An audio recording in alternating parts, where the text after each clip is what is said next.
Okay, I have got time.is open. Wait, no, I don't. I lied. God I had damn, it we open, missed then I went noon. on Twitter. I did not miss noon. Neither did I. Shut up. I'm Noon the will correct happen during this recording. So, yeah, the center of the world, Canada. Mm-hmm. Yeah.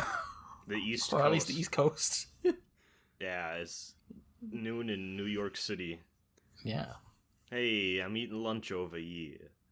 That's You can't do that. That was so accurate. Yeah. I could believe it. I could believe it was true. Yeah, I've been to New York for like a week once.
Hello, you are listening to Ultra Q, episode 95?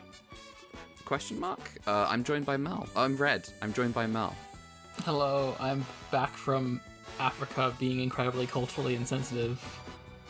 Yeah. Thank God. Have you got, like, a crazy outfit?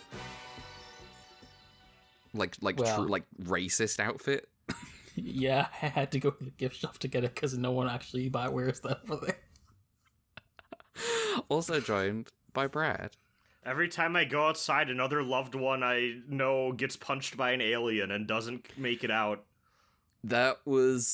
It's one of my favorite bits this week. I was such a big fan. Coming up on this podcast, we have got we're doing a run back on the last episode that we watched, but now we're doing it like a little different. We're doing it. It's a pet now. It's Gen's pet. We've also got the virtues of vengeance, and we have a weird racist guy. Just kind of rocks just up. Like I like being a protagonist of adventure serials, and I'm gonna make that a core aspect of my personality. Yeah, including the racism. Yeah. This is George Lucas. He's going George Lucas mode. Before we get to any of that, our usual stuff. I'm gonna very briefly start. You remember last week I finished a Dungeons and Dragons game. I finished Baldur's Gate. I watched that new D&D movie. It was okay. It wasn't very good. I see. Damn, you could bring the spicy takes. I've it was been just meaning kind of to watch that, but never got around to it. It's like okay, but it's also just clearly not good. People need to raise their standards a little bit on, movies that it's a fun time. This is the thing I have heard about that movie. It's it's trying to emulate what D&D like a D&D adventure is like. So you can there are clear failures that make the quest suddenly impossible, and then some DM fiat shit rocks up and is like, oh, now it's possible again. Oh, so there's also a character who's like, oh, I'm gonna sleep with everyone, haha, and then there's another person who's like, I'm an armadillo, and everyone else is like, no, you're not. Please stop saying this. There is not. Okay. Well, there is a character trying to hook up with one character. That is happening. but it's not. It's Simon's okay. At any point, we like Simon. At any point, does everyone die, and then the movie cuts back to go, that didn't happen, actually, this game's balancing tools are just dog shit? No. So here's the deal. Here's the deal. Me when I'm the Prince of Persia. Yeah. The issue that I had, I was like, I would prefer if this movie was just like a better movie than like trying to do like, ooh, it's kind of like a game of Dungeons and Dragons, right? Because like the characters are very broad and shallow. Like and I can tell, the idea here is that you can picture the exact type of player who has invented these characters, right? Mm-hmm. That charm is very slight, and does not make up. I'm just like, well, okay, but do you think this is a thing where you wish they leaned in on it more, or did it even less than they do it in the movie? So okay. So Record of Lodoss War? Yeah. So how there's books where you can read the game. Yeah. And then there's books that turn that story into just books. Yeah. And then they make the show out of that. Alright, so this movie is in the middle for some reason. Okay, I can see how that'd be weird. Because I'm not like, So like just immersion breaking enough that it's like, this isn't really... It's not about immersion, but it's about like the joy of like the playing of the game, whether you're involved in the playing of it or not, is the playing of it, is like someone rolls a die and that changes things, and people have to improvise in the face of random chance, and then you've then got good stories, like which is different. That's a separate idea, and this is for some reason is just like, yeah, we're not doing like we're not doing like the actual game is being played, but we are doing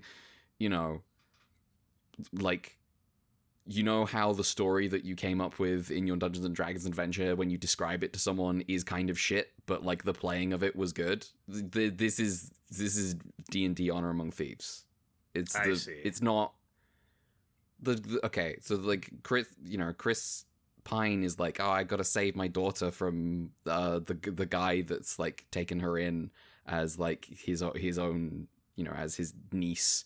I've got and that's his whole. He's a disappointing father, and it's like so broad and it's like, okay, well, this is like characterization from a D&D game. I understand that. However, I'm not. I don't watch movies for that. So strange. I don't. Maybe it was not. Yeah. Maybe we should watch to get your fill. Is that D&D episode of The Secret Level? I'm good. Shockingly, the thing, one of the few okay-ish episodes of that show. It wasn't good still. Here's the thing. Okay-ish, but not actually that good. There we go. That's D&D Honor Among Thieves. It's like, it's like there's some good bits in here. There's the paladin is okay. The paladin's funny. He's like clearly like this high level PC that's gonna help the characters through the Underdark or whatever. And he's a paladin, and he's ridiculous, and he's all right. Simon is okay. Holger's all right. Chris Pine manages to pull off like a type of guy that I don't like, and I'm like, yeah, he's all right. So this is the people making it are having fun. The performance is good. I don't know what Hugh Grant is doing. Hugh Grant can fuck off out of the film. He's stupid. I don't like. Anyway, I don't think it's a very good film. It's fine. It's like, yeah. Rip. Damn. I did not have anything constructive to say. I just had to report in about the fucking. I was played a D&D game and went like, yeah, sure, I'll watch that D&D movie and see. You're if, watching see if it people down are right. with season 1 of the Legends of Vox Machina, right? Kill me. No, I absolutely. I watched I was on the ground floor. I was in, like, when they were, like, 6 episodes in was when I started watching Critical Role. I watched that for way too long. I had the same experience, but me and my friend were in, like, I think they're in, like, they were doing the shit with the vampires. They were doing the shit, yeah. Thursday? I mean, yes, it is Thursday today. Yes. That is when it is. Hello, listener. It is Thursday. Yeah. You don't have to go watch Critical Role. You're good. Guy who loads up Ultra Q and then finishes it just in time to watch Critical Role. Shot and chaser. I don't think that's anyone in our audience. I would be surprised. I bet there's a couple of people who are getting annoyed that we're being dismissive about Matt Mercer and crew. I bet there's a couple of people. Probably. Listen, I'm just saying, every time I know who follows me from the tabletop RPG circles. I'm amongst D&D haters. Yes. This is, yes. At least my side of things, I know. I'm not, yeah. This, yeah, I'm not watching this. I would never in a million years watch the Critical Role television show. I still think it's funny Mel didn't know what Baldur's Gate was. In, like, a wholesome way. I really did You're not. so free. I've forgotten those realms. True. They are forgotten. There's way too many wiki details for them to be forgotten. Well, you know what I was about to say? There's way too many weird Facebook posts by that one fucking guy who every year decides to just drop lore nobody asked for no reason. Uh-huh. Yeah, I forget his name. Something Greenwood? Edward. No. That is who we're talking about, right? Ed Greenwood? Yes, I'm pretty sure. Yes. Yeah. Is he the Elminster guy?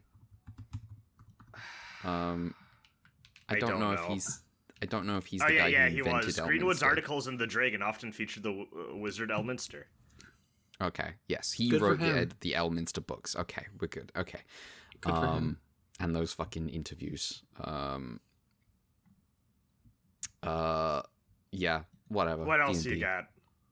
I mean, I got something.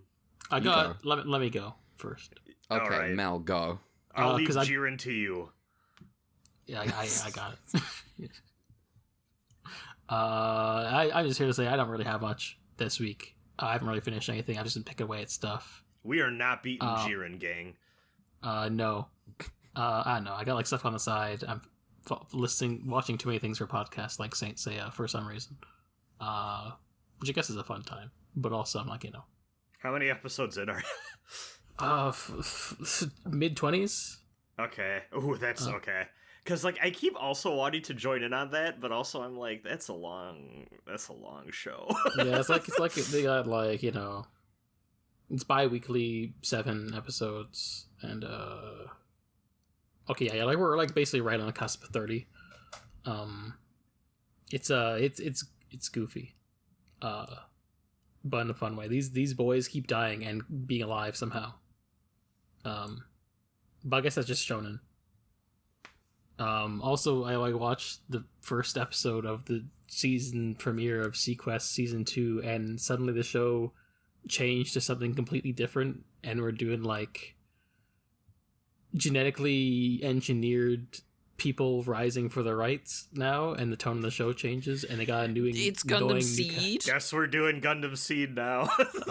They got, like, the plot is about, like, there's like the rebellion, and it's like they're right but too much a bit, and then and I guess like the scientific optimism of the first season is replaced with a pessimistic future where I guess now the military owns facilities across the world which make the atmosphere work for humanity, and then so the genetically modified humans hijacked a satellite to blow up the facilities to Char's counterattack it, I guess. I'm like, what are we doing? Oh my god. And like the cast members have been changed to be the new cast members are not ideal. Also, the genetically modified people look like this. Okay, that's this is the thing, but not. Why have they got like camo pack? I don't know. I don't know what they're doing. This is like they invented a new AU show, but it's the second season or something. And half the Charming Kaiser are replaced by like more obnoxious, trite TV guys. If that makes sense. Damn. There was a warmth and like groundedness to the first season that's kind of like, oh, I don't like the kind of more heightened, annoying guys. Like you got like I'm walking here guy who's like I don't know. Yeah, it's goofy. Hey, I'm genetically modified over here. Yeah, exactly. Goofy stuff as usual. I could really believe he's from New York. Yeah. That's it. I forgot last time to share this delightful clip from season 1 with you, which I'll take this opportunity now to share. Okay. Listen, we've got bananas. Vernon, you turn on me for bananas? Thank you. Okay. Well, I will have to insert this into the episode.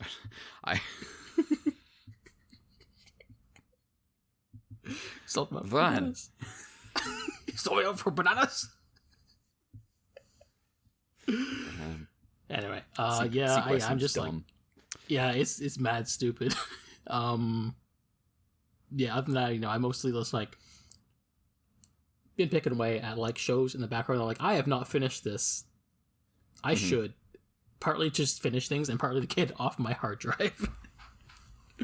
I need to make space. Oh yeah, the hard drive space problem is very, very real. You know what I love to do when I get a hard drive is I like to fill it up with loads of stuff going, wow, there's so much space here. Yeah. I did that on my Plex journey recently. I had to tap out at, okay, my anime series list is at 100. This is enough. Nice. Yeah, I stocked up, like, in January, I, stocked up a bunch of movies, and I'm like, well, I need to watch these at some point, because I have not. It's just been busy. The number of DS games that I added to my DS between last week and this week is silly. Oh, that's funny. Yeah. I was adding DS games to my Wii U yesterday. Which I needed to buy a bigger SD card to do. Nice. Yeah. Well. Yeah, that's me. I'm just in miscellaneous mode right now. All right. Miscellaneous mode. I'm in progression mode. I'm progressing and completing things. Oh, are you watching Fooly Cooley? I was not about to sequels? talk about progression fantasy. I was like, oh, you read that guy that's something white, his books. What are they fucking called? Dungeon I don't know. Crawler. No, guy. The other one, the something white. Well, you're making me type in white progression fantasy into Google, and I really don't like that. But no, WIGHT. Oh well. Will White. What's his fucking? Oh, I don't fucking know this guy. I don't think. I don't even remember. This is Ralphie's favorite fantasy genre. At some point, I do think I could make a pretty... I don't know if I ever want to actually do this, so don't hold me to this. I do think if I sat down and attempted to, like, in earnest give the genre a chance, I think I could make a pretty mean video about how, like, as a video game person who, like, actually really cares about video games, that whole, like, lit RPG thing is nonsense. But, life is like a video game. You know what's surprisingly not nonsense? Yeah. What? Ergo Proxy's ending. Oh, shit. Oh, you finished Ergo Proxy. Yeah, as I think alluded to previously in this podcast, I had like 3 episodes of that show left. I thought I had 2. I actually had 1 more. And I just didn't want to wrap it up because the show is basically them returning, like swinging back around after a lot of revelations out in the world, back to the city that they started in on. And in my opinion, the first half of that show that takes place mostly in and directly around that city, kind of take it or leave it. I think they waste way too much time there. They're aping a lot from, I think, shonen that was popular at the show at the beginning. I feel like is trying to do way too many things, and it's not really committed. And it's not until it becomes like a weird adventure, surreal, philosophizing type thing out in the wastelands of, the world beyond the city that I think it really finds what works for it. But before that, it's like weird monster stuff, like a little bit of like shonen battle action type shit, a little bit with the monsters. And also just like what if standalone complex, but not nearly as thoughtful. Stuff going on with like fake robot people. Complex. No, not nearly as complex, nor as standalone. So there's a sequel?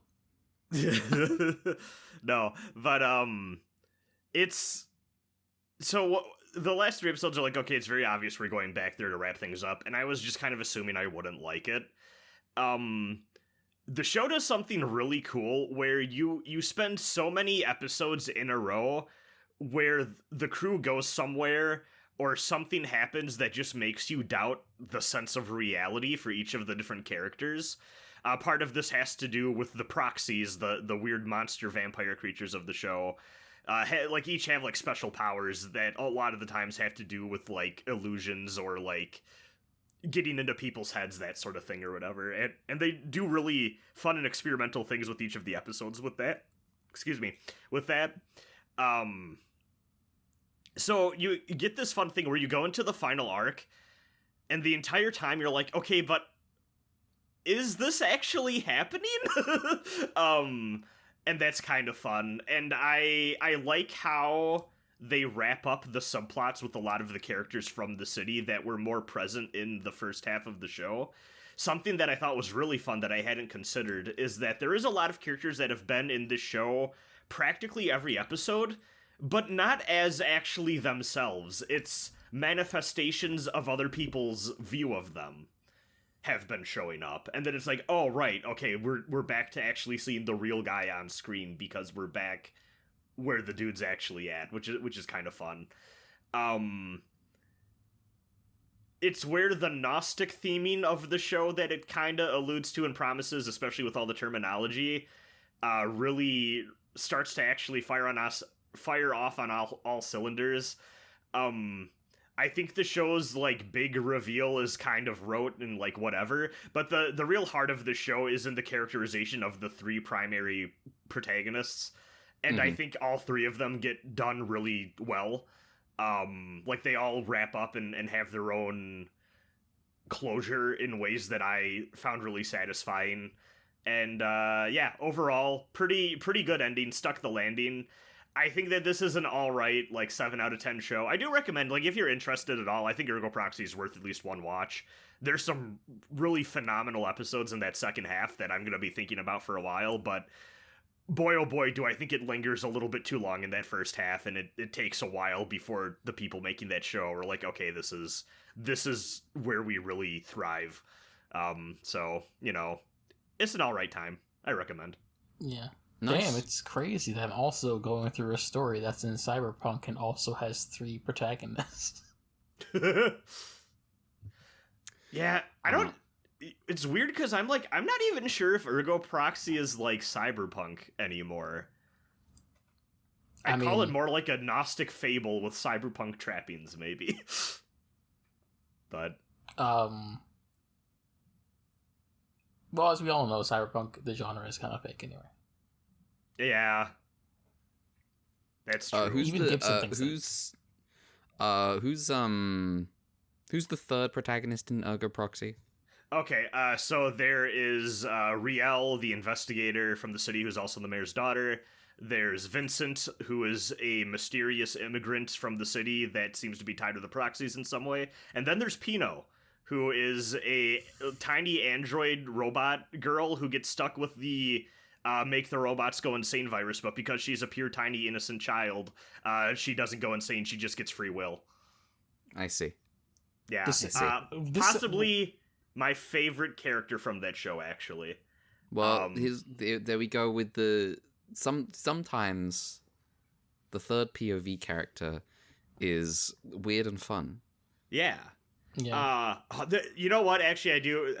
So, because all the cyberpunk stuff is to do with the robots, that show has some really good fucking shots all the way out, where when the robots get hit with the virus, it's like they have a religious revelation, and then they start, like, they kneel and put their hands out in prayer and then look to the sky.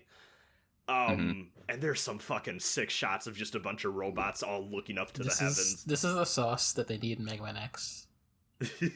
True. Just like whenever you meet like Storm Eagle, he just starts like doing the cross And starts speaking in fucking tongues. you go up to Launch Octopus, he's like, Jesus time. Y'all ever see someone speak in tongues before? That shit's crazy. I mean, most people use their tongues and speak. I live in Britain.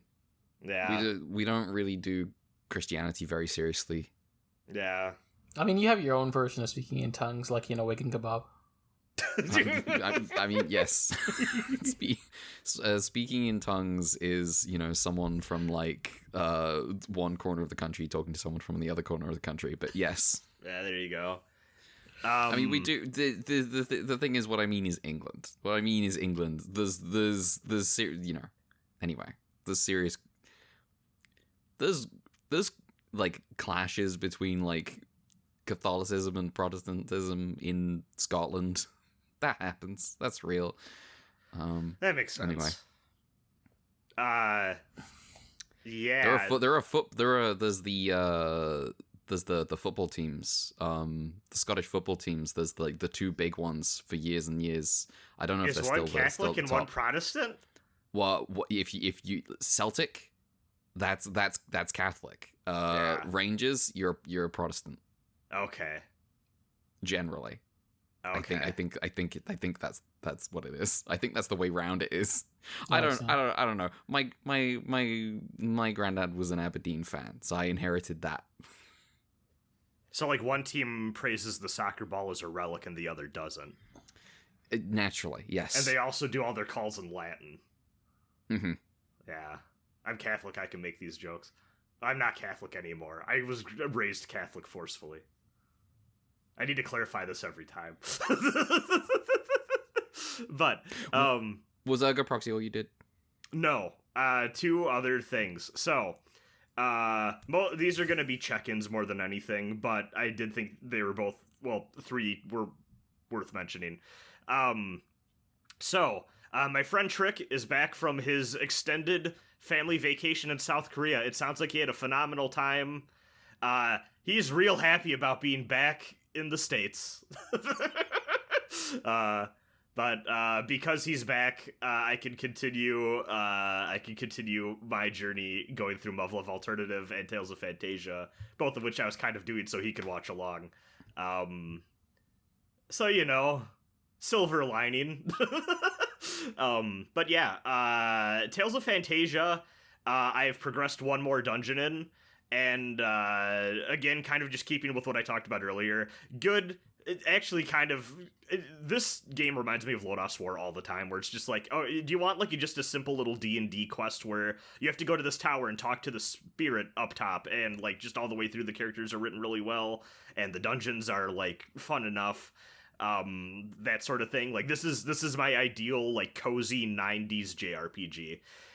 But it turns out I stopped playing this game and took a break maybe at the ideal time, because I'm in that classic halfway through the JRPG thing where all of the important characters go, all right, it's time to stop the main bad guy.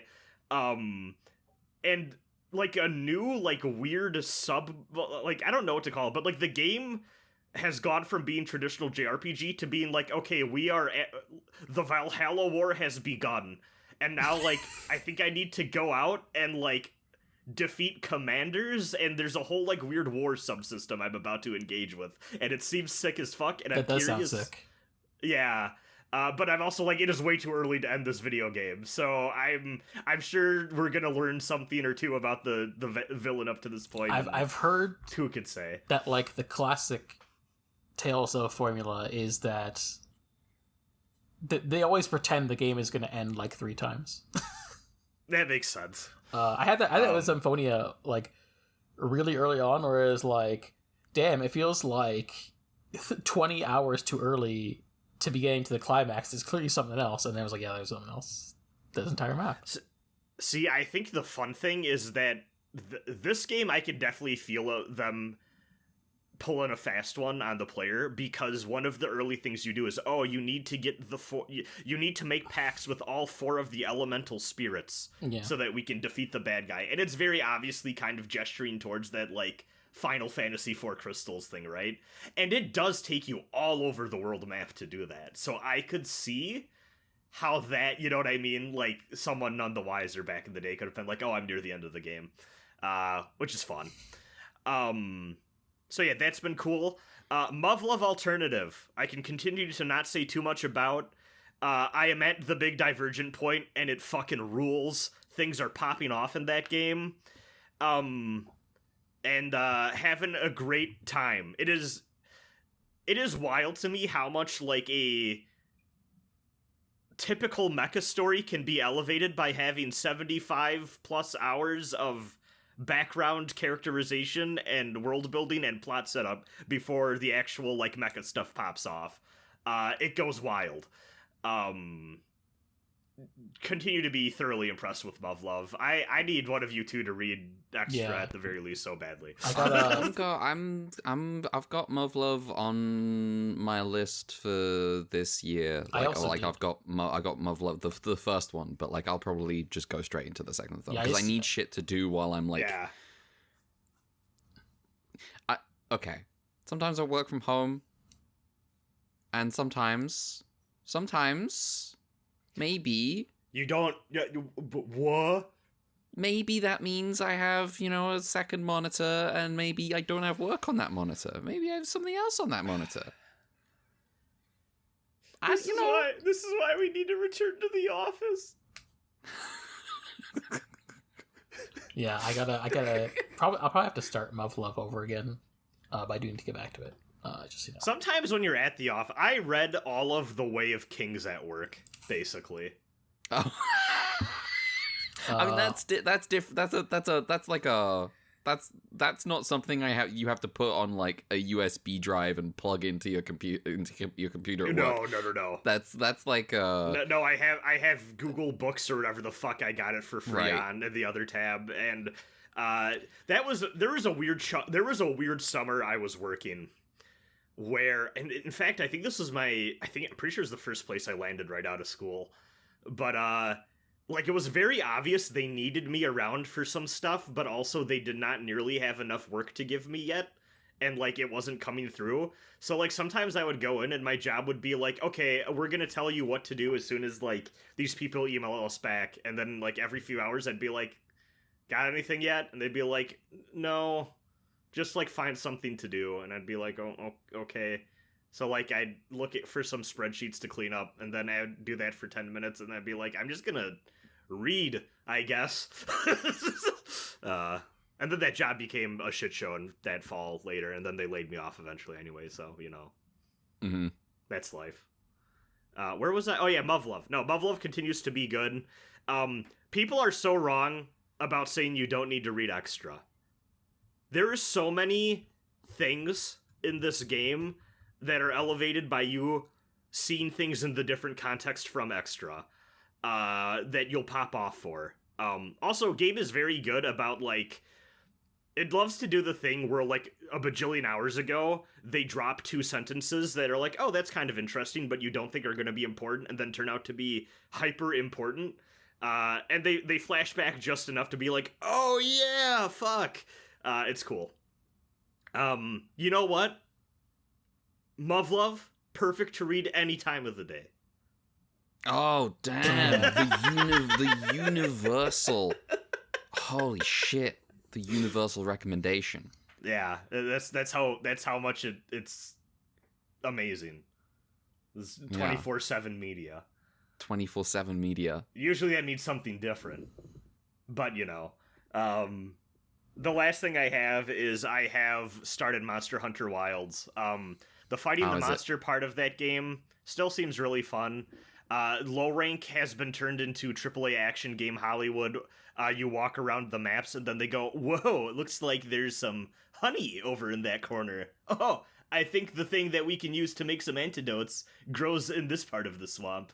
We could craft some antidotes if we harvest it over here.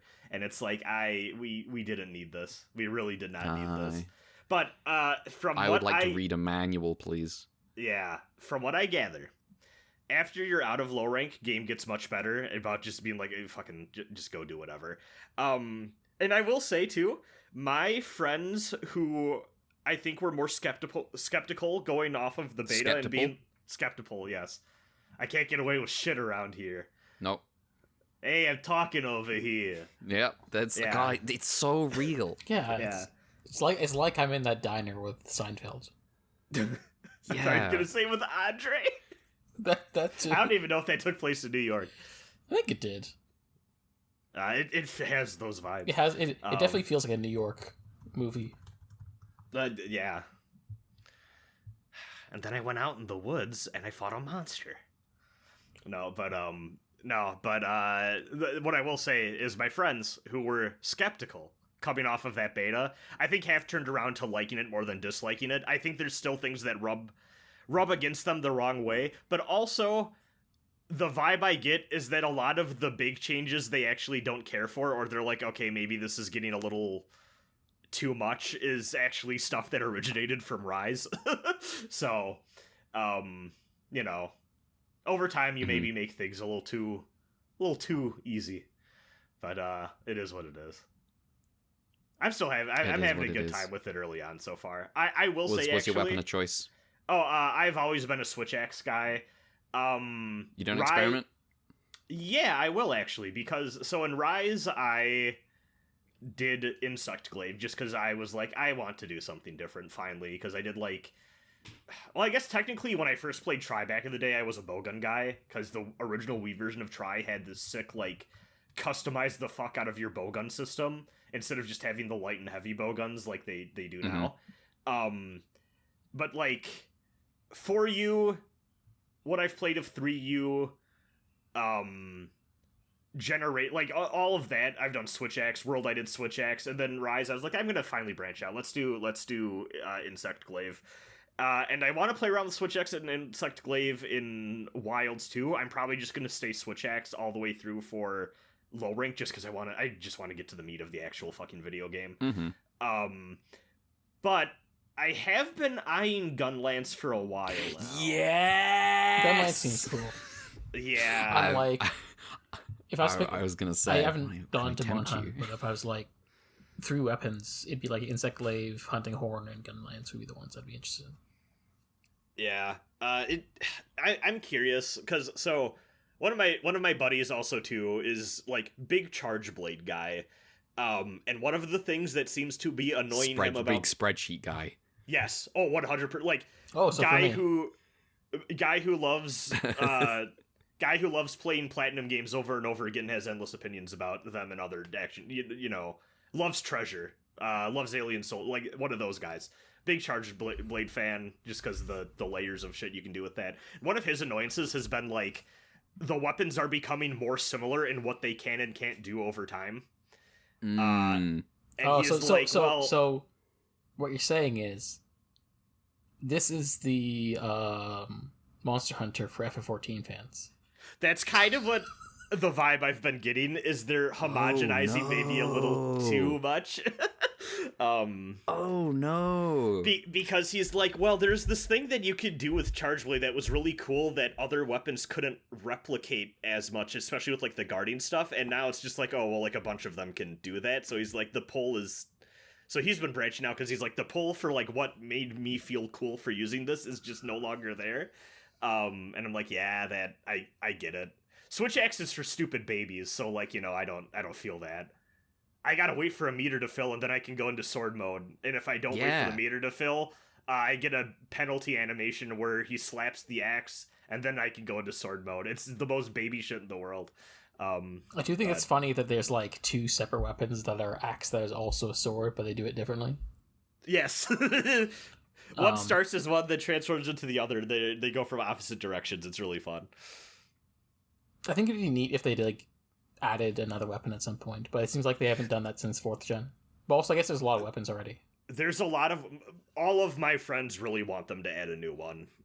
Because they're kind of tired of the current lineup. There's also like, I kind of do too. I'm not gonna lie. It is weird that like the Frontiers MO series has weapons that they just have not brought over. Well, it's because they're broken as fuck. Oh, okay. Like you have Tonfas in that game that let you do combo mad, never touch the ground, just hit the enemy in the head and like jump cancel. Like they're bad like they're very fun, but they're bad weapons for a main monster hunter. Okay. They're broken as shit. So. Wow. Yeah, that's all I got. Well then, we can talk about Ultraman. Yeah. 3 more episodes of Ultraman Leo. We got. Oh no, my old dog. We got. Don't ruin Oh, my uncle and aunt. And we got where I vacationed. They call them Potato Jeremy's. Yep. All right. Episode 10. The Kaiju That Wanders in Sorrow. Featuring the wandering kaiju, Ron. Throwback to our Red Man episode where you were like, lol, this kaiju's name is Ron. This kaiju's name's Ron. This is Ronald the Kaiju. I can't wait for Josh to show up at some point. Me playing Mahjong and someone says Ron. Just... I don't know the rules of Mahjong. I should learn Mahjong one day. Well, you should. It's good. I could teach you. Oh. Yeah, that'd be cool. Mac faces a new alien kaiju threat, but Gen, manning the laser cannon on a Mackie, can't shoot. Back at base, Aoshima is like, I know we made up last week, but I hate him again. And Dan asks Gen, why did you disobey the order to shoot? To which Gen replies, because it's my fucking dog. It's my dog from my home planet that I thought was dead. Little Ron grew up to be a big, dangerous kaiju, and I can't kill him. And Dan says, again, on Earth, they have this movie called Old Yeller. Anyway, Gen gets chewed out, goes to chill with the Earth crew, his real crew. He sings sad songs, and Kaoru gets in trouble. She gets in trouble for being mean to another girl and calling her spoiled, and Momoko scolds her, slaps her. You're so spoiled for having a mother. Yeah, slaps her and makes her apologize. The girls make up and run off and play, and Momoko is mostly annoyed that Gen just watched and did nothing. If you truly loved Kaoru, you would have scolded her for that behavior. And Gen realizes that even if Ron has had a hard life since the destruction of L-77, if he loves Ron, he has to put a stop to this bad behavior. Dan tells Gen not to get involved until he's regained Mac's trust. Unfortunately, he talks a big game, but Dan and the rest of Mac get owned by Ron. So Gen heads in and pulls off some shenanigans in the ex-clown car. When Gen transforms, Ron recognizes him and is stunned and seems to be about to obey Leo's command to return to space, but then he pulls a fast one on him. And Leo, this big fight breaks out, Leo wins, and Ron submits. Leo turns Ron small again and takes him to space as a last token of their friendship. And I was like, last? He's small now. What? They can't continue being friends? Anyway. No, we established that aliens have to be off Earth. Aliens have to be off Earth, except us. We're fine. Gen, except there is self-hatred. Gen gives Kaoru a dog called Ron, and Momoko is like, that's a shit name. And I'm like, that's right. She's like, you named it after a kaiju. And Gen's like, yeah, but the kaiju wasn't so bad. And then they have a montage with the dog. The end. They got a dog called Ron. Yeah. Yeah. Remember? Just remembered in Tower when they killed the dog and just bought a new dog to replace it with the same name. If there's ever an Ultra Q podcast meetup, we gotta adopt a dog and recreate the scene of us frolicking. I don't think it's responsible for us to adopt a dog for one scene. For a bit. That's okay. I got family that's got a dog. We can use this a little one. Okay. That dog likes me a lot as well, so we'll be fine. At one point, he rolls with the dog in a way that I was like, "You be careful." Listen, we know how these people are with animals. They do not care. They do not give a fuck. So yeah, we got a bit of a run back on some ideas from last week, except this time we're slightly less crazy about it. Like this is kind of more normal. Mm-hmm. Yeah, the flashback is funny. The flashback to L77 and what he's like, yeah, I'm playing with my dog in L77. It's like, okay, so what I know about L77 so far is that there is a dune and a pool next to it. That's what I know. And just, you know, I'll just Leo playing with this little... So Ultraman Leo was living on that planet as Ultraman Leo. I mean, they're ultra forms of their Wolfian. alien forms. Mm-hmm. So that's just what they look like. That's just what they look like. Yeah, like the Gen and Dan are human disguises, remember? Yes. Was everything on L77 really big? Is this a Dark Souls situation? We don't have the camera perspective to know. True. I wonder if L77 was destroyed because alien magma was sent by Alien Emperor to squeeze the spice harvest more, and Yeah, maybe. Yeah. That makes some sense. That make Gen like a failed Paul Could that or something.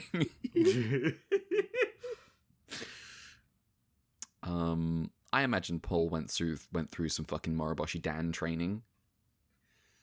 I think it'd be cool if we got an Ultraman time to where make a Dune prequel. Yeah, I think it'd be cool Go if we for got an Ultraman where they fought a sandworm. Dad's like, get that's a moods a kaiju, thing right? for So- love and play.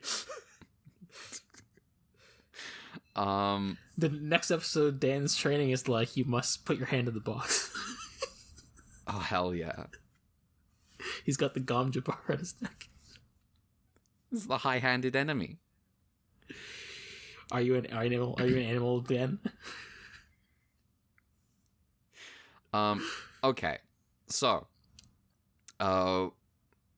Gen meets his dog. Gen fucking his whole thing where he's like, I can't shoot my dog. There is a bit of conflation happening here, where it's like Gen shooting his dog with a laser is made to be equivalent to scolding a child when they have done something wrong. Now, I would argue that shooting your dog with a laser is a little more extreme. It's a little more stressful situation. I don't know. I'd say so. It has never occurred to me to shoot a dog with a laser when it's being bad. Maybe that would work. The shot of the monster turning around with hate in his eye this episode is really good. Mm-hmm. I do like the sort of the Gen revelation here of being like, he's my dog, he's my responsibility. I really should, like, he's been suffering alone out there, and I got to do something about this. I can't just let it go and think that's kindness.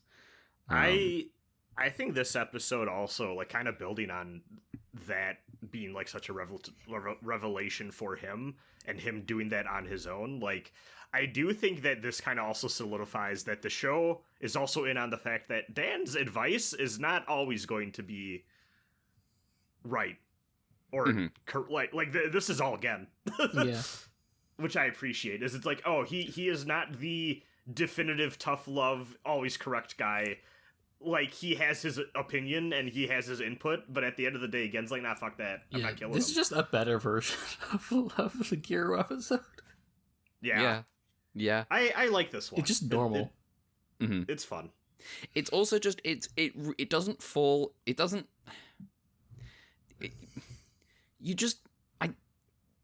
you either kill the kaiju or you don't. You have to pick one. You can't do both. You can't have it both ways. Kills you, brings you back. Now you understand what will happen to you. I hope you've learned from this lesson. Get the fuck away from it. We'll kill you. Think about like the sick and twisted Ultraman who keeps reviving and killing the same kaiju for their sixth pleasure. Oh, I bet that exists. I hope that exists. OG Ultraman keeps a Bolton in his basement for this. On L666, kaiju are hunted for sport. Hell yeah! But they are not given the relief of death. OG Ultraman at the tribunal say, did I genocide the Bolton? I think there's still one in my basement. I didn't kill all. I missed. I gotta leave a couple for fun. Do you think, like Hayata, like back in his normal life, just like gets like a weird odd pleasure from like boiling lobster and crab, and like he can't explain why? He's like, this is a little strange. I don't know what that's about, but I just feel a thrill from this. Hayata to Fuji, he's like, hey, let's have these memories, not just the men, but the women and the children. And the children too. Noted not good movie, Attack of the Clones. I hate crustaceans.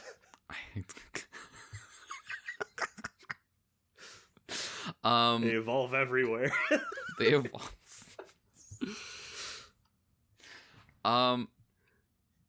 Yeah, I'm pro of this episode. I think the kaiju design's fun. Hey, okay. They're still doing fire. Guys, you're running out of that. Yeah, I know you're running out of that. I've received a report that says you're running out of that.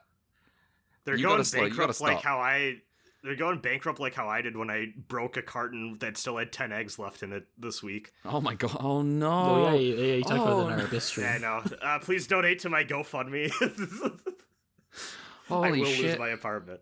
Yeah. You need to get all of Gaston's 4 dozen eggs. Let me tell you, cleaning up 10 fucking eggs is not fun. Bad day. I'm back on those. When you said it, I was like, oh no, and then I thought, oh, you know what? Maybe it's just a joke. But now it's not a joke. It really happened. Oh no! I was making an omelet for dinner, and then I was like, "Let me put these eggs back." You didn't need all those eggs for that. Oh no! No, I just put I took the carton out, put it on my thing because I'm not getting the eggs out of my crammed ass fridge. Well, you know what they say. Then I tripped on my pant leg with the remainder of the eggs that I did not use for the omelet, and it smashed right on the floor. When you want to make an omelet, you got to break 10 eggs. 10 excess eggs. Yeah. And then not have eggs left to make the omelet. We need more eggs in this show. We haven't had eggs in a while. We haven't had eggs in a while. You know what? Weird rocks. Teaser for the Gamera episode that comes out a few days after this pod will be out. Is it egg core? It's got an egg. It's got a big egg in it. Nice. Well, plot important. That's what we like. Yeah. Plot important eggs. Who made this episode? Directed by Kiyosumi Fukasawa and then written by Bunpei Ai. Nice. Mel? Special effects director is Takuchi Takano. Ron was designed by Kengo Kime, who previously did Arabunta from Ace, and also some Mirror Man guys, who I didn't bother checking because they're Mirror Man guys, and I don't give a shit.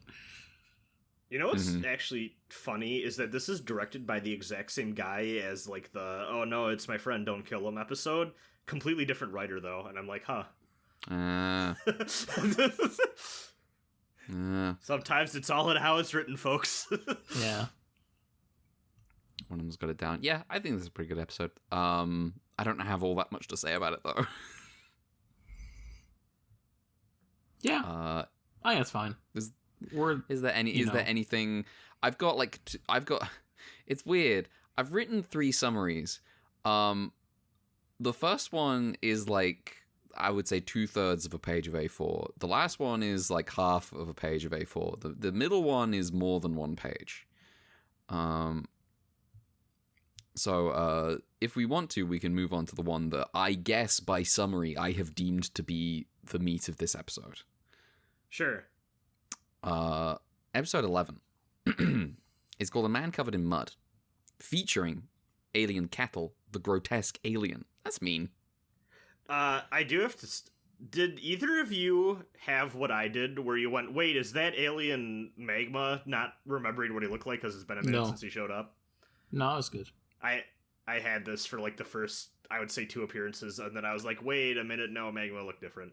Because of my summaries, I keep track of the names when I'm doing the featuring.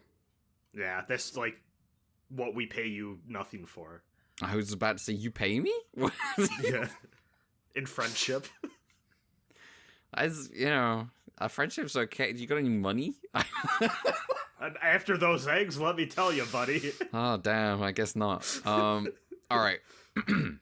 There's a kid at the sports center called Ichiro Matsumoto. Ichiro's uncle is a new boxing champ, the famous Mighty Matsumoto. Ichiro wants to be able to do 30 pull-ups by his uncle's birthday. Cool. Anyway, Mac are getting owned by a human-sized alien called Kettle, and Gen is the last one left to chase it down. In a narrow space, he chases Kettle towards an oncoming jogger who seems to be shadowboxing. No prizes New for guessing version who of this is. New version of Never Ski. Never go chase to an this alien place. into an alleyway. Yeah. They really like this alleyway. This is where Batman's parents died. Oh, absolutely. In this moment, Gen loses his entire mind. Yeah. In this moment, Gen loses his entire mind, and he, a Mac officer, he yells to this random civilian, "You, stop that alien." And the civilian tries to do that and gets murdered in the process, and Kettle gets away. So who is this person Gen personally got killed? It's Mighty Matsumoto, of course. Gen visits a distraught Ichiro and tells him, "Don't worry, I'll avenge your uncle." And Ichiro says, "Okay, 2 things. First of all, no, you won't. You can't. Second, I'm more just sad he's dead rather than sad his killer is loose." And Gen's like, "Damn." Damn, I can't fix this. I can't fix that. Back at base, Dan asks Gen, "Okay, could you explain what the fuck was going through your mind when you told a random civilian to stop the alien?" And Gen's like, "To be honest, boss, nothing." Gen apologizes and is like, "I'll do my duty and stop the alien. But I am kind of sad I can't do anything for Ichiro." Dan hits him and says something like, "If you can't beat the alien Kettle, can you really hope to rescue a boy from sorrow?" And if Gen was looking to get hit again, he might say something like, "Well, yes, sir, those skill sets are completely unrelated." Anyway, Ichiro gets in a fight. Yeah, he learned that lesson from the 3-bladed device. He did. He did learn that lesson, yeah. Ichiro gets in a fight with another kid because of his feelings, and Gen does some martial arts training to get ready to fight Kettle again. The call comes in. Kettle has been found. Now, the single greatest scene in the history of television is about to happen. After a quick fight, Kettle starts running and Max starts chasing. Meanwhile, Ichiro and his aunt are visiting the grave for Uncle Matsumoto. They offer a quick prayer in solemn silence, and then they get up to leave.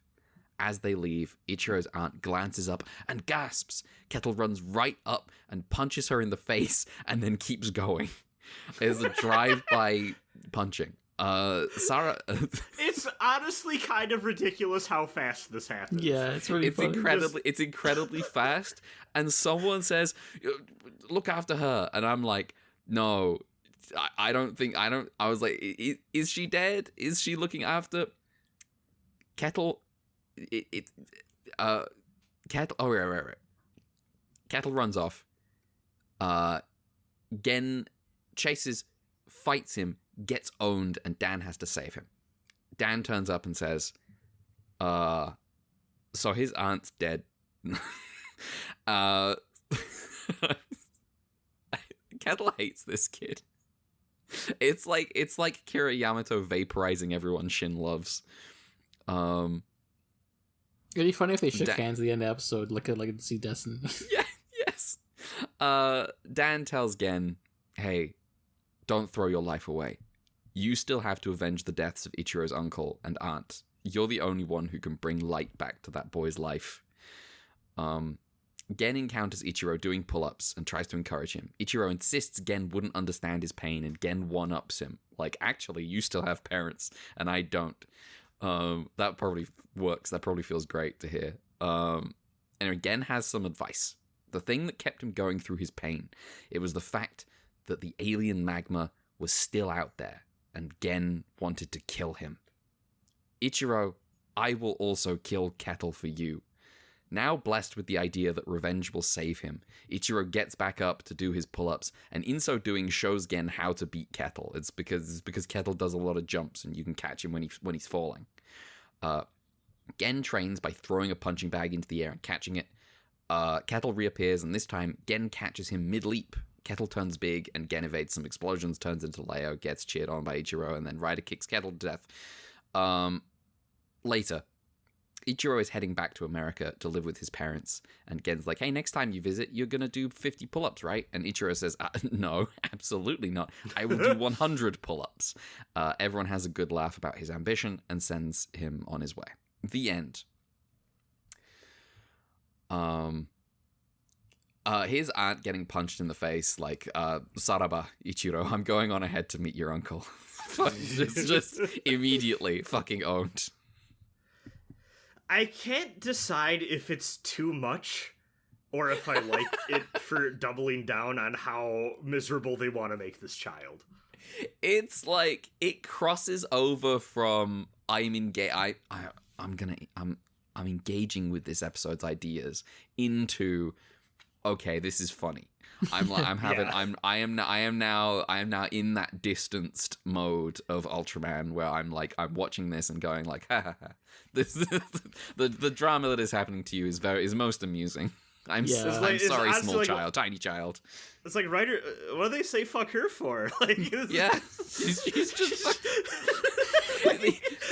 if they just hadn't gone to, it's complete coincidence. And also it's like, it's not like punching her helps. It helps the alien. The alien is like in the middle of a fight with like no. It reminds me of like in mid 2000s Kamen Rider, you'd have like the enemies attacking civilians, and they just like they'd attack them by like swiping them out of the way and knock them like 2 feet, and that's enough to kill them.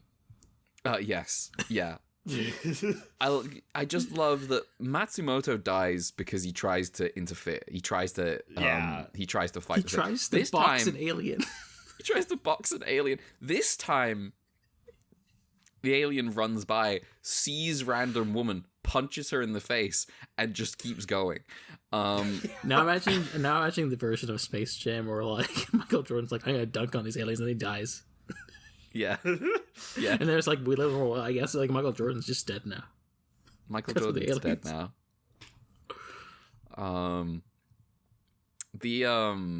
Yeah, I really love that scene. It kind of takes you out, but I do love the menace of this alien just running place to place and just like murdering people. At the very least, I think this is kind of a scary one, just because it's like, this is just a guy who can just kill you. I like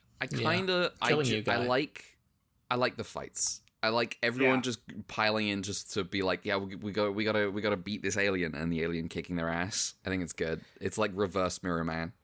That's good. I also think it's fun that the kaiju gets big explicitly to fucking shoot at Gen, and Gen has to finesse his way into that warehouse to transform. He's got to do that OG Ultraman running 500 meters away thing. Yeah. I think the actual like. Go for it. They don't do that enough in Modern Ultraman. No, they don't. Hayata used to run really far. Yeah. He used to just be like, I have to go now. Why? Don't ask questions. I keep thinking about like the one that's like where it's like the snowy place, and he just runs like for a whole minute. I also feel like this is I feel like the middle and last episode of this session, and perhaps this is just not me paying the greatest amount of attention, I feel like they really downplay the amount of Dan in these two. They do. In a way that I kind of appreciate, just so we're not sticking to a formula. Yeah, I was thinking like it's been nice to have a bit of a break from like his intensive training. It does mean there's less in the sorter though, but you know. Yeah, I mean, I don't know that I'm including throwing the punching. Maybe I'll include throwing the punching bag. I don't know. It will be up to me to decide. Tyrant that I am. The actual substance of this episode is kind of this weird chain of influence where the kid is like upset that his uncle and aunt are dead. Gen is upset that he can't really help the fact that they're dead. He can't help this child with the grief. It's impossible for an Ultra to bring someone back to life. Yeah, absolutely. Completely impossible. Oh, Captain, I'm really struggling to think of what I can do about this dead guy. Like, it's a real shame that he's dead, and I got him killed. I feel like maybe I should do something. I love. Again, there's just no way. Please ignore 2 weeks ago when we when we agreed to resurrect someone with a glance between us without even speaking. What if the caveat is Toru has to have known them and have been friends with them? That's it? Okay. Yeah. Just never met that kid's aunt and uncle. No. But Father Ultra didn't know Nambora's wife. Well, how do you know that? Damn. Spicy. The chain here where it's like going from this kid to Gen, and then Gen being like to Dan, I don't know that I can do. I don't know that I can do anything for this kid. And Dan, whose intention is like, Dan is not necessarily actually. Now this is maybe a read that's not going to go down well with some people. But the idea that Dan doesn't give a fuck about this child in this episode and is just like, we have to beat the alien, and is like, Gen, the best thing you can do for this child, the only way to save this child's soul is to kill the alien. You just have to really focus on doing that. Do you hear me, Gen? You have to kill the alien, and that will help the child. You understand? Vengeance is everything. You will bring light back into his life by killing the... Are you paying attention? Stop being sad. Stop crying. Stand up. Please. I can't turn into Ultra 7 anymore. I need you. No, I like that read. Yeah, I don't... I think, like... Mm-hmm. I do think, like, the writers generally think... Like, I don't think the writers, I think, generally like try and view Dan as, like, a hero, even though he's, like... Mm-hmm. Tough love is just, you know, mm-hmm. in weird. Yeah, he's a hard ass, and I do think they, at the very least, I do think they have especially last episode convinced me pretty well that I think they have the wherewithal to know, like, okay, Dan can be wrong sometimes or go overboard sometimes in like a way that it's like, no, Gen's more kind-hearted nature can maybe find a better solution. Yeah. Mm-hmm. I wish maybe I wish maybe they leaned into that more than they have so far in the series? Yeah, probably a little bit, but I mean, we'll see how the relationship evolves over time. Yeah. Mm-hmm. And then the knock-on effect from Dan managing to convince Gen that vengeance will save this child, despite the fact that the child has told him directly to his face, vengeance, I really don't care about avenging the alien so much as the fact that I want my uncle to not be dead. But now Gen can, like, he can pull off he can persuade this child, he's got the whole backstory thing. He's like, I've suffered. I understand your pain. I've suffered. And you know what helped me was vengeance. That helped me. And so this episode is... Alien Magma is still at large. Alien Magma still at large. So again, as yet, unclear to him whether vengeance will actually help. I mean, I bet it will feel good to kill the guy that destroyed your entire planet. I bet that will feel good. That's like on a scale that is maybe different than, like, it still won't bring back your planet. That's still not going to happen. I think you'll still be sad afterwards again. But good luck. So yeah, this episode just like going the weird pivot that it takes from like the child explicitly saying, "No, I don't care about what my uncle is dead," to then being like, "Okay, we have to convince this child that actually he really wants vengeance," and it works, is very strange, is very, very bizarre line to go with. Well, men have to defend their honor. Men do have to defend their honor. That is what they're doing. Who made this episode? This episode was made by Masanori Kake and then written by Shigemitsu Taguchi. Thank you, Taguchi. This one's strange. I don't know if I would have called this episode A Man Covered in Mud. That's a weird name. It's a man... he's covered in mud. Yeah. New type of guy dropped after all the other man titles. Yeah, we had beautiful men, and now we got men covered in mud. And fired up men. Fired up... beautiful men fired up, men covered in mud. These are just excellent titles. These sounds like search tags for nefarious purposes. Yeah, I'm just... man covered in oil. Saying... Next we got man covered in oil. Man to man buddy relationship. I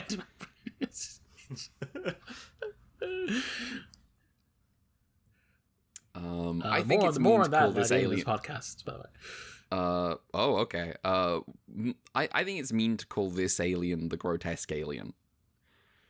Yeah. It looks pretty sick, honestly. It's a pretty cool alien. I don't know what your problem is. Kettle's a weird name. Alien Kettle. I'm looking up Alien Kettle. We should know at this point, they just like to pick words and call them aliens. This is true. We didn't talk about the fucking nunchucks. Oh yeah, he has nunchucks. Oh yeah. So I guess Ultraman Leo has the power to turn things into weapons when he touches them, because he pulls like a smokestack or something off the top of a building, and it just turns into pulls it in half, and there's a chain in the middle, and I'm like, those are nunchucks now. Lots of fun with turning smokestacks into other items. Yes, that will be coming up in the next episode. I think this episode has a completely alien morality system that I will never understand. However, I do like it. Yeah, I do also like it, partially because of that. Yes. To be honest, that is the theme of this podcast. Yeah, that comes up a lot. It might actually be a shame if Ultraman gets normal. Yeah, once you get to the 90s and onwards. But imagine if Ultraman was normal. Normal's your Ultraman. I mean, I guess we have Gento. He's normal derogatory. So normal. I just think that the movie is not normal already. You know what? You're right. I have so much hope for Ultraman to stay bizarre, because Gento is... I can't believe he told his son to shut up down the phone. Stop worrying. It's just be like, I'm not coming home tonight.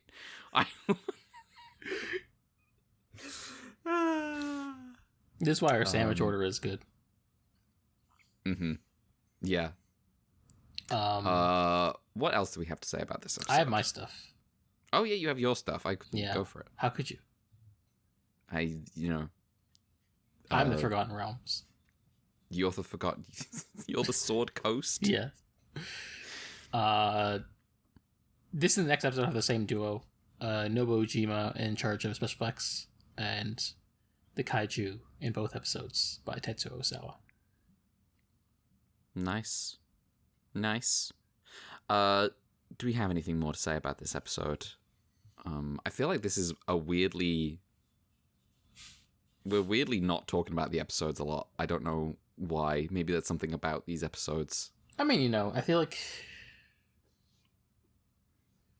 I think in a lot of ways, they speak for themselves in a way that I don't know that past Ultraman... Like, this does just feel more like serialized, like, oh, I'm watching a goddamn TV show. Mm-hmm. In a way that I think just makes it go down way smoother, where it's like, yeah, there's an episode about a boy who's sad about familial deaths, and, our hero has to wrestle with that and fight the alien. He helps him fix it. He fixes his grief. Yeah, and also, there's, a degree to which this is the fourth one of these in a row, and, there's stuff we've seen before, I guess, broadly. Mm-hmm. And, we had a lot to say in our first two Leo pods because it was the new show. We were thinking about the new dynamics and what that brought to the table with Dan's characterization, etc. But we don't. It's not like we need to repeat that stuff. If we're just You know what is new to this pod? You know what is new? What? This guy in his fucking outfit. So true. In episode 12, in The Adventure Boy Arrives, featuring Vango the Balloon Kaiju. The kaiju Vango attacks while Gen is out running with the kids from the sports center. But luckily there's a weird guy around. His name is Saburo Sato, and he has a racist outfit. And he does a war dance, and then he throws his spear and chases the kaiju off. He has a spear and a shield. He reports into Gen as his new partner in Mac. Out on patrol, he is definitely his partner. He has his uniform on with him. Out on patrol, Saburo and Gen stop for lunch and stumble across the buried kaiju's nostrils, and they accidentally disturb Vango. Mac engages Vango, but it's not going great, so Saburo pulls off a trick with bursting a balloon to scare the kaiju off. The kaiju reappears elsewhere, and Gen, who has now warmed up to Vango, suggests a new plan. The uniforms are really flexible, so this time, you, Saburo, will be the balloon. And so he inflates Saburo, making him big and round, and then sends him up into the sky. Me staring directly at the camera. And then sends him up into the sky, where he tricks Vango into trying to inflate as well. There's a cigarette gag with a smokestack, and then Vango sneezes, and Saburo needs saving. Gen turns into Leo, catches Saburo, and fights Vango. Leo defeats Vango by inflating it with special ultra gas, and then sends it flying away to space. Later, Saburo, dressed up for a trip to the Himalayas, tells the story of the fight to the children and claims he's now going to go catch a Yeti. Dan appears and is like, yeah, cool, man, go catch a Yeti. Saburo leaves the nameless man of the sports center with his lion's tail, which instills confidence in young men. Gen turns to Dan and says, so the tail is fake, right? And Dan says, yeah, the end. I like the coaching. He's like, well, last time he said it wasn't even a lion. Yeah. Last time he said it was a warthog tail. So I don't think it's real. So a guy rocks up who's just trying to be. Okay, is this like a guest actor or something? I don't fucking know. Is this like a well-known guy? Like when the Precure does like the has like guest comedians sometimes. Yeah. There's an episode of Fresh Precure where those two Tsukomi comedians show up. Not Tsukomi comedian. What do they call it? What is the fucking the double act in Japan called? I know what you're talking. Like, are you talking like the serious, like the straight man? Yeah, there's Tsukomi and the Manzai. Yeah, there's a Manzai act that shows up in Fresh Precure. That's just a real Manzai act. And they're not very good at voice acting. Yeah, I got nothing on this guy. He played a guy named Tanda in Skyrider. Okay, that's like after this show though. Oh, okay.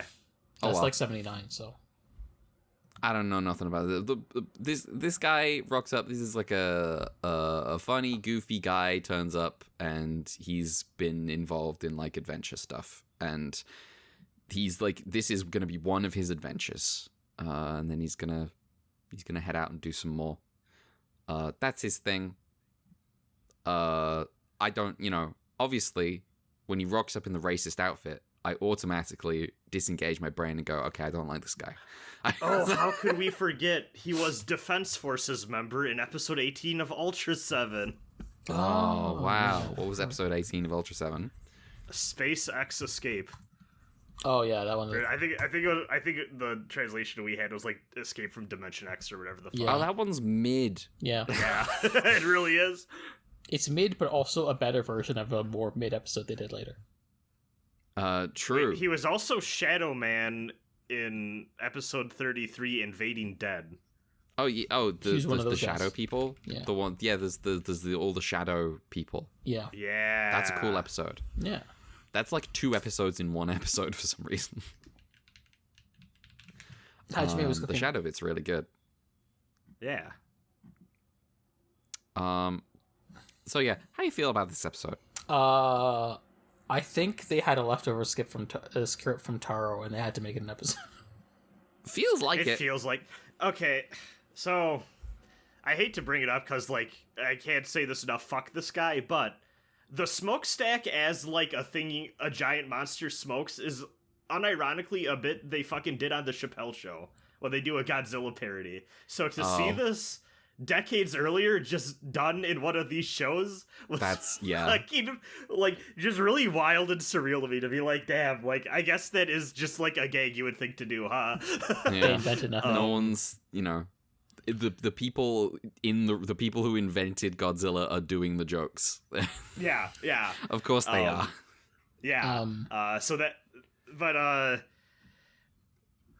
I guess it's kind of nice to have something lighthearted. Yeah, that's what I was thinking. I wish it wasn't with this guy. Yeah, I think, like, if it wasn't for, like, the weird racism stuff, like, it feels bad, but it definitely does feel like a pith helmet would be better than whatever this is. Yeah, if he here's the thing. If he came in wearing the pith helmet, and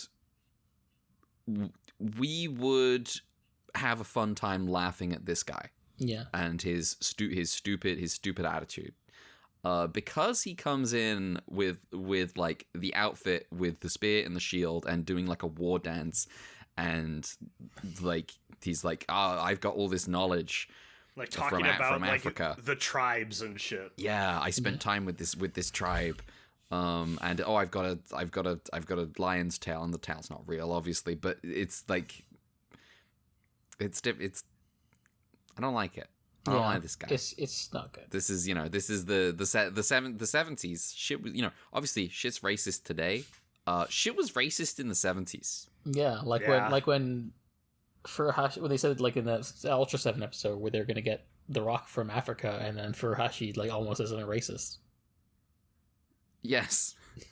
I don't remember what racist thing he was going to say. I think it's like, that's like, I think he's like, oh wait, I know I look like etc etc etc, but he gets cut off.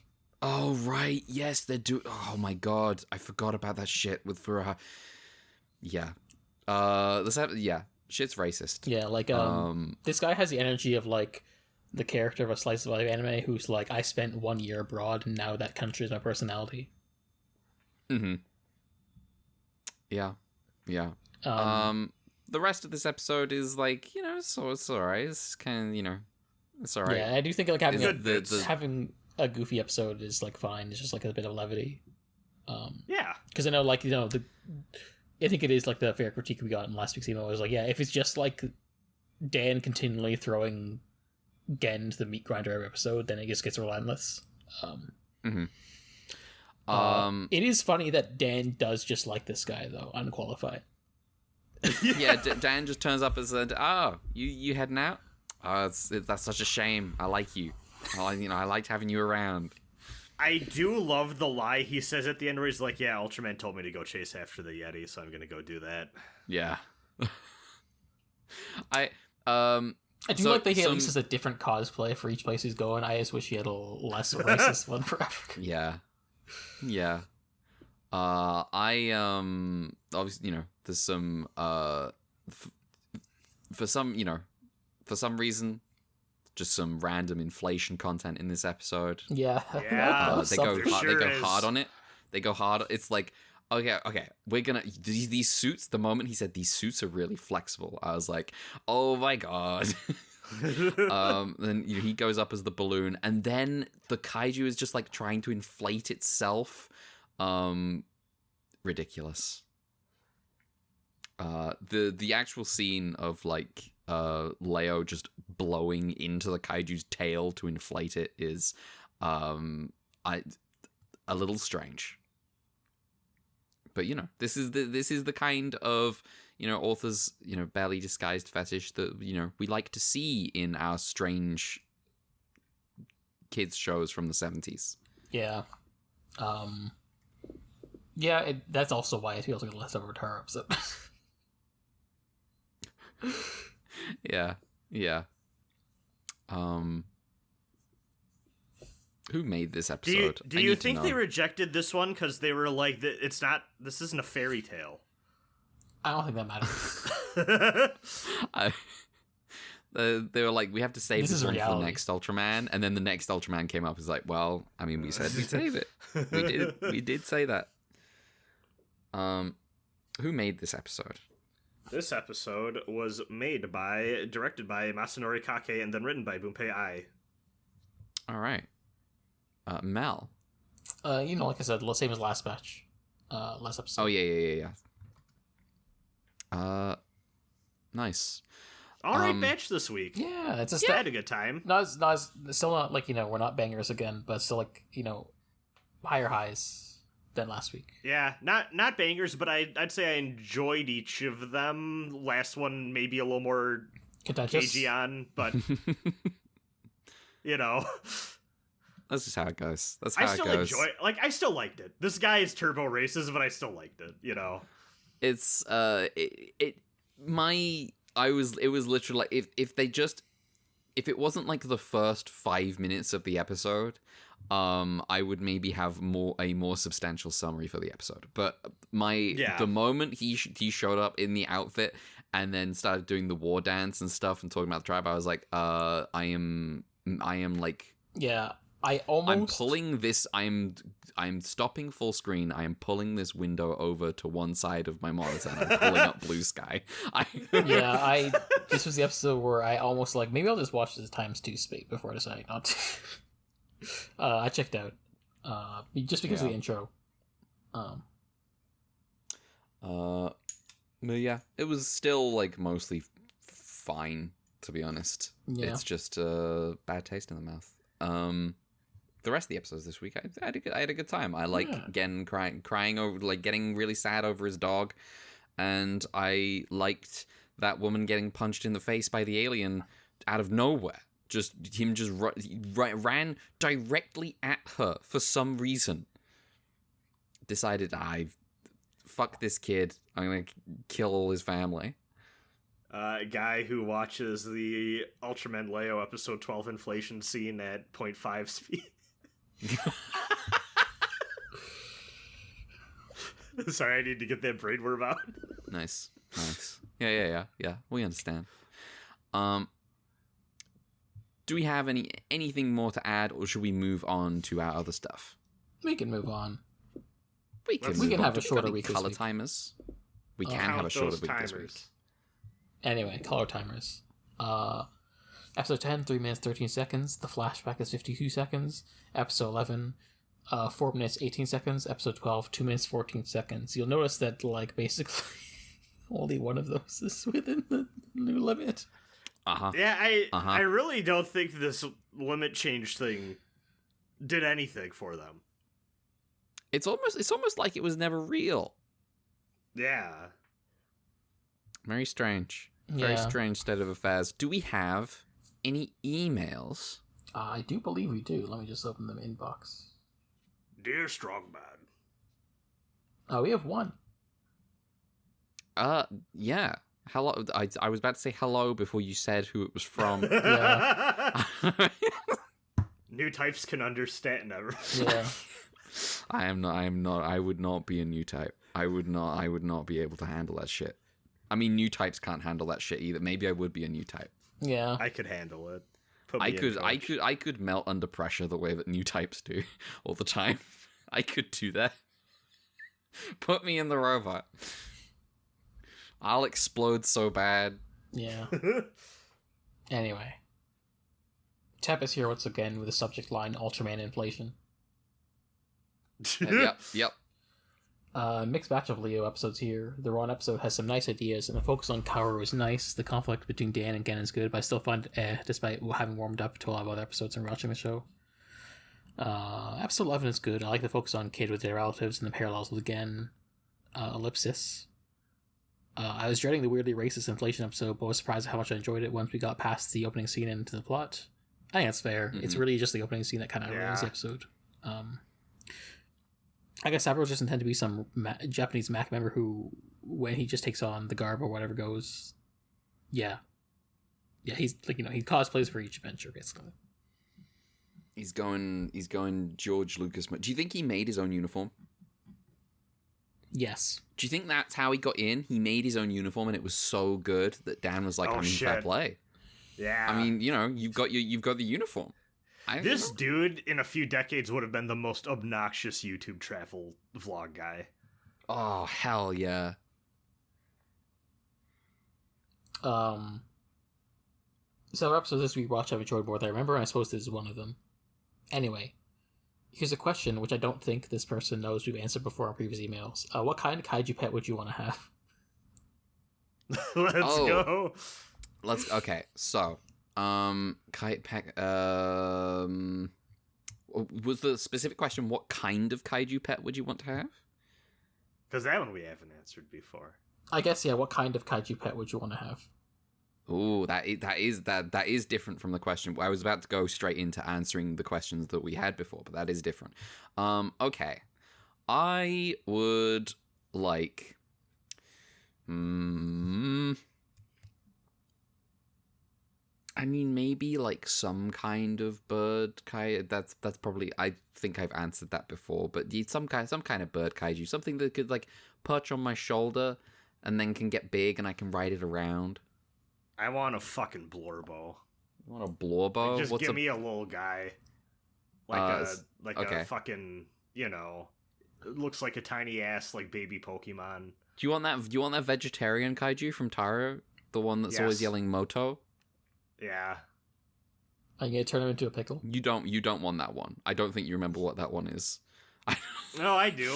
Do you? You want the one that with the annoying yell that said you said gave you a headache? Yes. You want that one? Are you a masochist? Okay. Have fun. Yeah. No, see what I'm actually thinking about is the kaiju that got executed. Oh, yeah. That's a great pet. Just have that like hanging out, like take like little funny shorts where like it's riding on like a Roomba or something. Yeah. Can I have a the what are they called? I've already forgotten the name for them. The crab. The crab that was a real crab. King crab or no. No, the one from Taro? The real one. The kind of crab that's really old. King crab. That's a crab. The kind of crab the kind of crab that's really old and ancient. No, not a hermit crab. The ones that they horseshoe crab. Yeah, I want that's that king horseshoe crab from that one episode. Oh, the actual. Oh, is that king crab? The kaiju? Yes.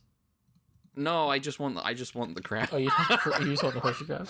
I just want the horseshoe crab. Okay. That's cheating. To be honest, no, I don't. I find like bug and crab legs grim when I think about them. What would I want? I don't know.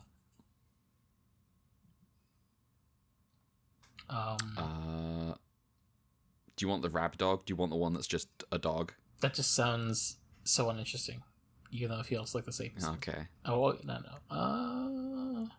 Like I said, I never had a pet really, so it's like a weird question for me to ask. To be asked. You could have a fish. That's kind of low That's kind of like a low maintenance type of kaiju,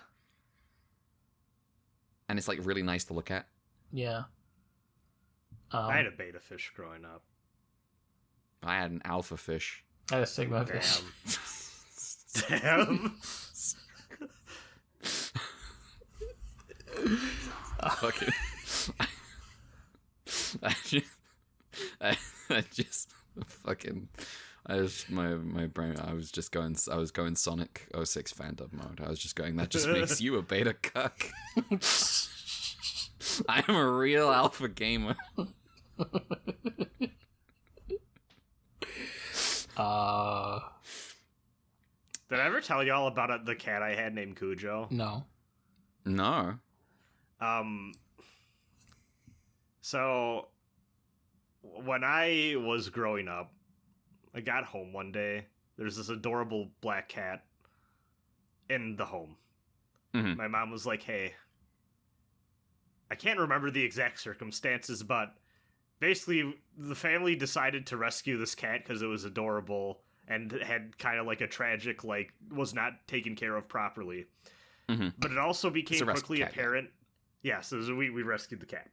So it also became apparent that the people who mistreated it, I don't actually know if we have confirmation for this, but it did not like, for like a few years there, like it really did not like the sound, like the higher pitched sound of a woman's voice. It would get afraid, probably because of who was taking care of it. So this cat just became my, like, responsibility, basically. It only really liked me. So I just kind of had a cat thrust upon me. But then also, too, my mom was like, yeah, we know you like Stephen King, so we named it Cujo. And I was like, Cujo is famously not a cat. But I had a cat named Cujo. I've got an amusingly named pet story. Okay. Okay. I had a goldfish called Psycho. Nice. Okay. Do you know why it was called Psycho? Why? Because it was not a goldfish. That was a koi carp. It ate all the other fish. Oh. Yeah. That was my first pet. So when I was in like sixth form, which is like high school, when people were doing that, like, oh, what's your porn star name? You take like your first pet's name and then like your mother's maiden name, or like your mother's her last name from maiden, that's the one. Yeah. And I was like, okay, so apparently my porn star name is like Psycho Thompson. That's I don't know about that one. This was a thing in Britain. No, you don't. No, you don't understand. It's a Saiko. It's a Japanese name. Oh, that's yes. So There yeah, you go. yeah. I think that's a little. I think that that's like next level weeby of like if I was like yeah, that's my stage name. is Psycho, like the Japanese name. You just have to take that seriously. Yeah. I'm going Gibson mode. I'm going William Gibson mode. You know what's sad is that I grew up with cats and dogs, like, for a pretty substantial amount of my life. Had a dog as a kid that passed away when I was young, and then we got like another, like, we had a husky that we have reason to believe also had a little bit of wolf in him. Which was interesting because sometimes you would just like the dog was chill, never had an incident with it, but sometimes you would see that thing see like a tiny creature and you could tell in its eyes that there was something primal going on, and it's like, okay, we need to get you back inside.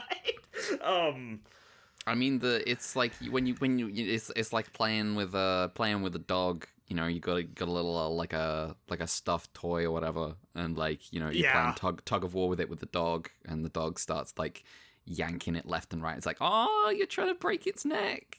Yes, yeah. Oh, you're tearing out the stuffing piece by piece. Yeah.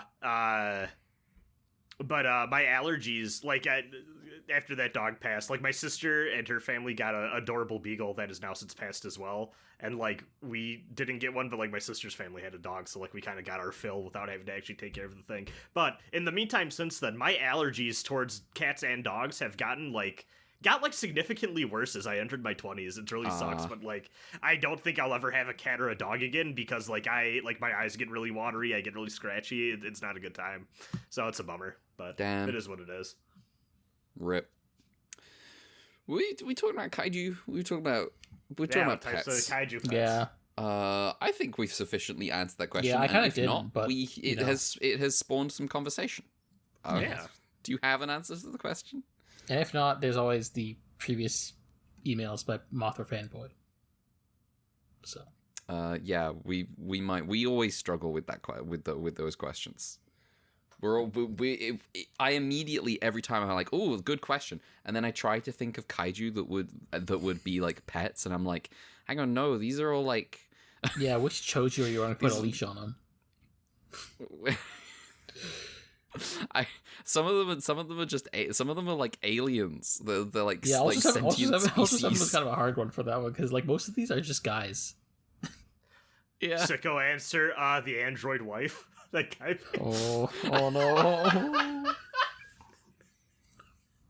Wow, there was just a pet you could have in that episode. Yeah. All right. Well, thank you for your email. Thank you for your email. Thank you for your email. Why are you so delayed with that one? Thank you. My brain broke.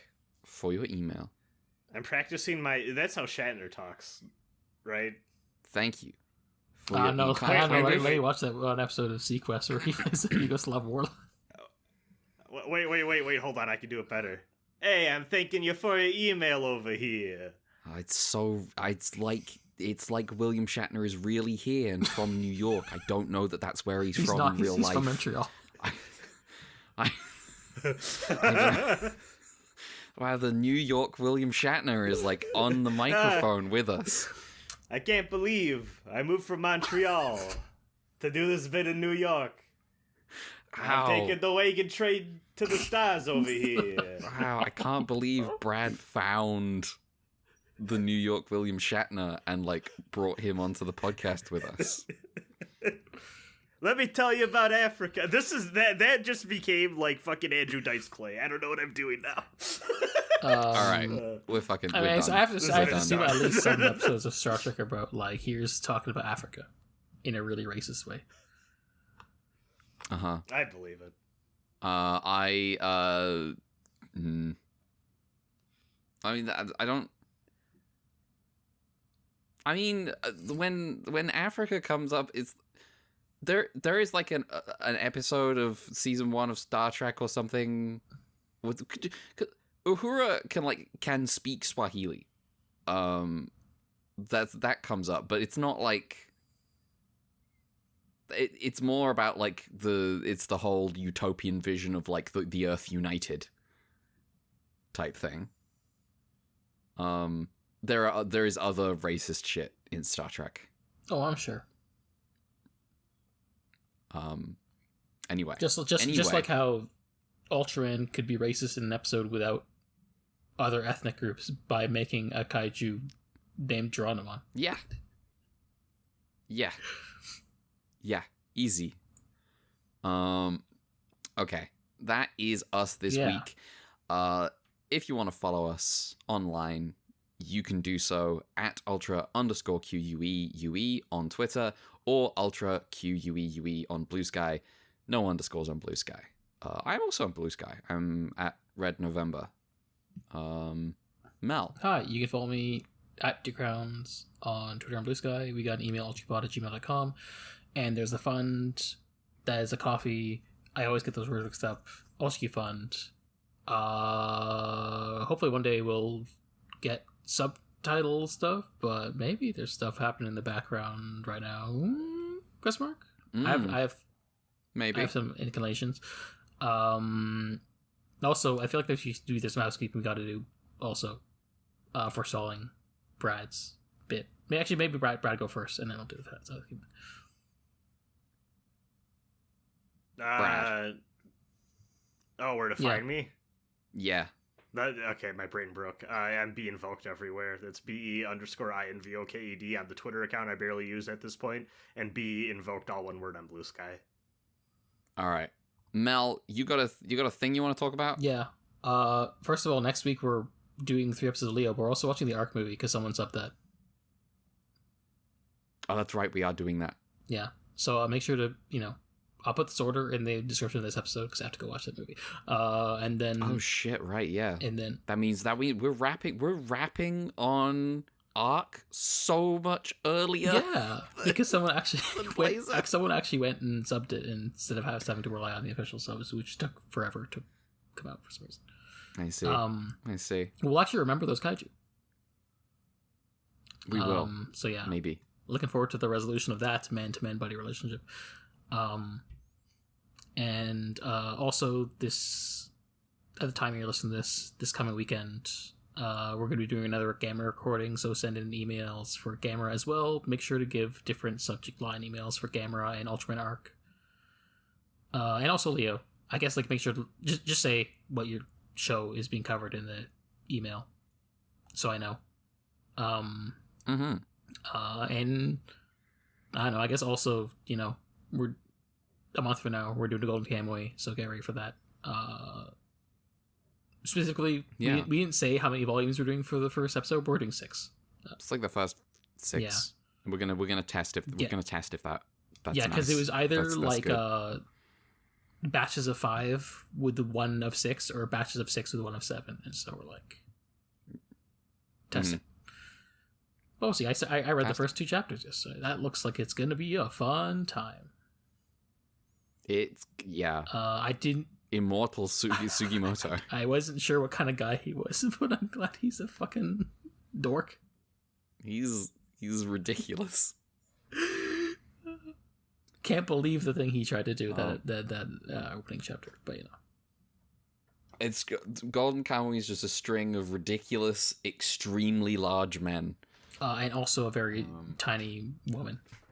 Also, one tiny girl. Who I like so far. I do like the. It's not stated out but I do like the tenor. Well, it is kind of stated out, right? The tenor of Herta Sugimo is damn, you sure don't know how to deal with the wildlife here. Almost like this isn't your land or something. Yes. And it's good. I like it. All but right. Yeah. That's us. That is us. That is us sorted. That is 1 episode of Ultra Q done. We're quarter way through the show. Join us next time. Yeah. Quarter of the way. That's a fucking crazy thing to say. But yes, quarter of the way through. 3 more episodes of Leo. 1 Arc movie. That's all next week. Yeah. See you there. See ya. Goodbye. Later. Goodbye. See.